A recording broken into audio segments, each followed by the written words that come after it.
आज की स्टोरी को लाइक शेयर एंड चैनल को सब्सक्राइब कर लें। पापा जी, आप जरा यहाँ से उठकर सोफे पर बैठ जाइए, मुझे यहाँ झाड़ू लगानी है।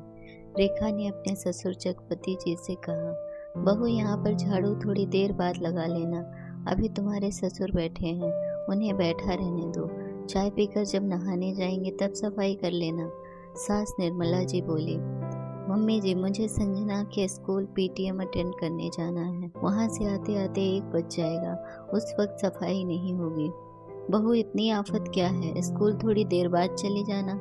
मम्मी जी, मैं तो खुद सोच रही हूँ कि सारे काम खत्म करके जाऊँ, लेकिन आप ही नहीं चाहती।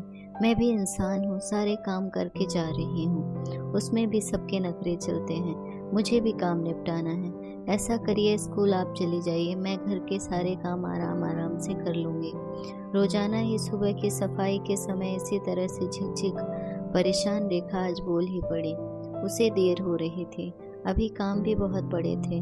सास ससुर का किसी तरह का कोई योगदान नहीं था। रेखा के ससुर ड्राइंग रूम में अपना पलंग बिछाकर सोते थे, अपना कमरा होते हुए भी वो ड्राइंग रूम में ही सोते थे।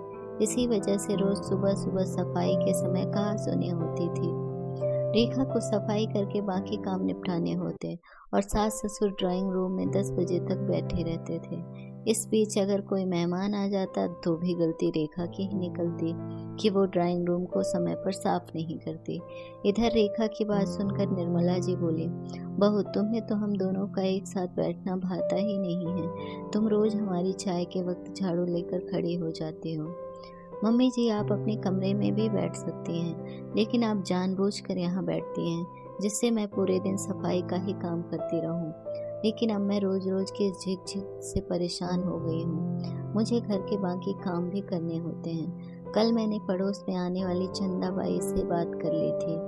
मैं अभी आंटी को फ़ोन करके बोल देती हूँ कि जब चंदा बाई आए तो उसे हमारे घर भेज देना, फिर आपका जब मन करे चंदा से सफाई करा लेना। मैं पूरे दिन हाथ में झाड़ू लेकर नहीं घूम सकती, रेखा ने कहा और स्कूल जाने के लिए तैयार होने कमरे में चली गई। तभी कमरे से रेखा का पति पीयूष बाहर आया।